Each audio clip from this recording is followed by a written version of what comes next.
Dans notre société, surtout nous, femmes antillaises, on a ce côté femme potomitan et je pense qu'il faut mettre ça de côté parce qu'on ne peut pas tout faire.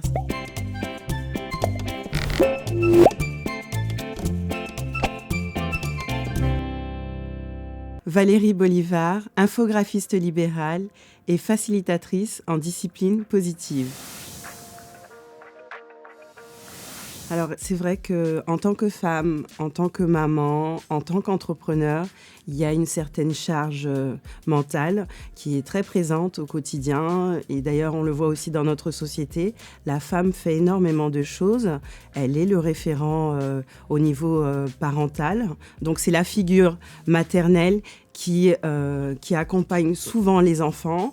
Elle est aussi le garant pour que tout se passe bien, que ça soit dans le foyer, que ça soit à l'extérieur. On compte énormément sur elle et c'est vrai que concilier sa vie personnelle, sa vie professionnelle, sa vie de parent, c'est pas très simple. Donc il faut pouvoir gérer tout ça et il faut apprendre à gérer ses émotions. À titre d'exemple, je pourrais très bien parler du fait qu'on travaille et qu'on doit aussi s'occuper de notre vie familiale. Donc ça veut dire que lorsque je travaille, je suis susceptible d'être appelée pour un enfant qui est malade. Donc je dois retourner au collège ou à l'école primaire pour le récupérer. Parfois ça peut être mal vu par mon employeur et du coup moi je peux culpabiliser en me disant je fais de mon mieux au boulot mais malheureusement ça ne suffit pas et là je demande un petit moment pour pouvoir m'absenter pour récupérer mon enfant qui est malade.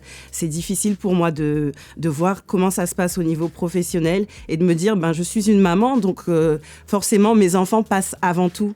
Donc il faut trouver l'équilibre entre les deux et essayer de vivre ces émotions du mieux que possible parce que du coup ça va empiéter sur notre bien-être. Pour le quotidien, en fait, c'est important de ne pas tout prendre sur soi. Parce que dans notre société, surtout nous, femmes antillaises, on a ce côté femme potomitan. Et je pense qu'il faut mettre ça de côté parce qu'on ne peut pas tout faire, c'est pas possible. On n'est pas des superwoman, on essaye de faire de notre mieux. J'ai tendance à dire que je suis une maman imparfaite parce que je peux faire des choses bien, je peux faire des erreurs. Et le tout, c'est d'apprendre de mes erreurs. Et c'est vrai que ce qui aide quand on est maman solo ou papa solo, c'est d'avoir une organisation à la maison, de pouvoir mettre en place des routines. Alors on a l'impression que le mot routine, c'est quelque chose qui est ennuyeux, pas du tout. Au contraire, c'est même bien vu par nos enfants puisqu'ils vont prendre des petites habitudes et ces habitudes vont faire que plus tard, ils vont pouvoir être des adultes responsables, disciplinés et organisés. Je vais vous donner un exemple. Le matin, ma fille, elle fait son lit seule. Elle se débrouille, elle connaît ses tâches qu'elle doit faire chaque matin avant de pouvoir aller au collège. Donc, c'est des petites choses comme ça qu'on peut faire. De cette façon, on a une charge mentale moindre puisque chacun sait à peu près ce qu'il a à faire. Et de cette façon, la vie familiale se passe beaucoup mieux. C'est important aussi d'avoir des supports visuels pour pouvoir leur permettre justement d'avoir ce côté un petit peu ludique. Par exemple, au niveau des tâches, d'avoir un petit tableau et avec des étiquettes. Comme ça, l'enfant, lorsqu'il a fait une activité, lorsqu'il a fait une tâche, il met l'étiquette et comme ça, pour lui, c'est un petit côté fun qui lui permet de se dire « Ouais, j'avais ça comme responsabilité, je l'ai fait ». Je trouve que c'est très bien parce que ça va lui permettre, dans le futur, dans sa vie de famille plus tard, de pouvoir mettre en place des choses à la maison, ne serait-ce que d'avoir un petit emploi du temps avec des tâches à réaliser sur la journée. On a parlé de faire son lit le matin, de pouvoir se préparer. On peut très bien avoir un petit tableau dans sa chambre avec des étiquettes. Et à chaque fois que l'enfant réalise une action, il accroche son étiquette et du coup, ça lui permet, lui, d'être content, de se dire « Ouais, maman m'a confié une tâche, papa m'a confié une tâche, je l'ai réalisée ». La première des choses, c'est de déléguer certaines tâches parce qu'on ne peut pas tout faire. Il faut accepter aussi l'aide. Pourquoi pas demander de temps en temps aux parents de s'occuper des enfants pour pouvoir faire une activité qui peut nous plaire. Par exemple, une activité physique, aller pouvoir faire un petit peu de marche. Dans la vie de couple aussi, c'est pareil, c'est de pouvoir faire les choses ensemble, que chacun puisse aussi avoir son espace pour se sentir bien. Et puis, en tant que maman, c'est vrai que c'est important aussi de pouvoir passer du temps avec chacun de ses enfants. Donc ça suppose que dans mon quotidien, je puisse m'accorder des temps pour passer du temps avec l'ensemble de mes enfants ou pour avoir une activité avec chacun d'entre eux.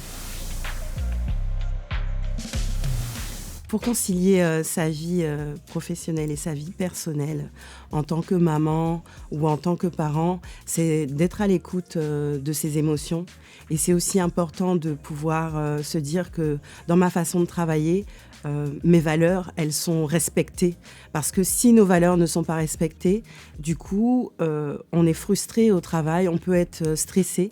Et ça, c'est important de connaître ses valeurs. Ça, je pense que c'est la première chose. Et puis, je me dis que le parent, il doit aussi accepter qu'on ne peut pas tout faire. Il y a des choses qu'on peut mettre de côté. Savoir gérer ses priorités aussi, c'est important qu'on soit femme ou qu'on soit homme.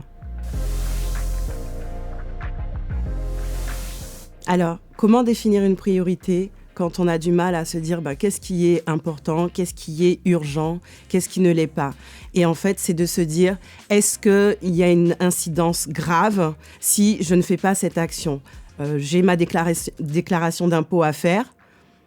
Est-ce que c'est une priorité ? Quelles seront les incidences si je ne fais pas ma déclaration ? On sait très bien qu'on va avoir des majorations. Donc ça, c'est quelque chose qui est prioritaire, qu'il faut absolument que je fasse puisqu'il y a une date limite pour pouvoir faire le nécessaire. Donc dans ce cas-là, je mets ça en priorité urgente. Pour pouvoir lister ces priorités, ce qui est bien, c'est de pouvoir faire une to-do list. Ça permet du coup de décharger son cerveau parce que du coup, ça ne va pas rester dans la tête, ce sera écrit. Et lorsque l'on écrit nos actions, ça a une autre dimension, c'est-à-dire que ça va plus nous pousser à passer à l'action que de laisser les choses se faire. Quand j'ai ça dans ma tête, je me dis je veux faire ça quand j'aurai le temps. Sur notre to-do list, on va indiquer chaque action que l'on doit faire et ensuite, on peut affecter par exemple la lettre A pour dire que c'est quelque chose d'urgent, la lettre B lorsque c'est un petit peu moins urgent, qu'il n'y a pas d'incidence, et la lettre C pour une action que je peux déléguer à quelqu'un d'autre, et la lettre D pour quelque chose que je peux tout simplement enlever, qui n'a aucune importance en fait. Lorsqu'on a un enfant qui demande une attention particulière, notamment en termes de prise en charge, de soins, ça suppose que l'on fasse un travail sur soi. Déjà, pour pouvoir s'enlever cette culpabilité, puisque si cet enfant a des besoins spécifiques, on n'y est pour rien en fait. Donc c'est de pouvoir travailler là-dessus, s'enlever cette culpabilité et de se demander qu'est-ce qui est important pour moi ? Qu'est-ce qui ferait que je sois un parent épanoui dans ma vie professionnelle comme dans ma vie personnelle, de penser à soi, de ne pas s'oublier, ça c'est important. Et surtout, lorsque j'aborde la partie professionnelle, pour moi c'est important de vraiment se réaliser. C'est-à-dire que si je suis salariée mais que j'ai envie de faire une petite activité à côté, pourquoi pas ? Pourquoi je devrais me limiter à faire une seule activité ? Donc ça c'est aussi quelque chose qu'il faut accepter, il faut être tel qu'on est, il faut vraiment vivre sa vie de façon épanouissante, de se dire que voilà, j'ai des idées en tête, j'ai des projets, je vais au bout de mes projets. Si ça capote, tant pis, mais au moins j'aurais essayé. Ça, c'est très important. Et l'enfant le ressent énormément lorsque son parent est épanoui. Personnellement, j'ai dû changer d'activité par rapport à ma fille. Et aujourd'hui, j'en suis très heureuse parce que ça m'a permis d'avoir une ouverture d'esprit. Ça m'a permis de changer l'éducation que je lui apporte. Je me suis dirigée vers la discipline positive et de plutôt faire de ses forces des qualités plutôt que de me concentrer sur ce qu'elle n'arrive pas à faire.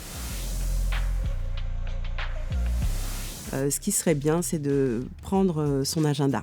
Ça, c'est un outil indispensable quand on veut s'organiser parce qu'on va pouvoir, et quand je parle d'agenda, je ne parle pas d'agenda électronique, je parle d'agenda papier. Pourquoi ? Parce que l'agenda électronique, il est extensible. Alors que l'agenda papier, non. Une fois que j'arrive en bas de la page, j'ai plus de place.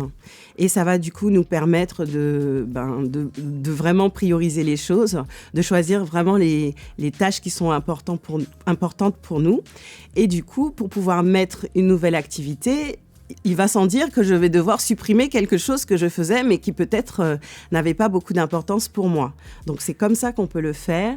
Et surtout, si on parle d'une activité physique, ce serait bien de choisir 2 ou 3 jours, de préférence des jours fixes. Comme ça, au niveau de mon cerveau, ça va devenir une habitude.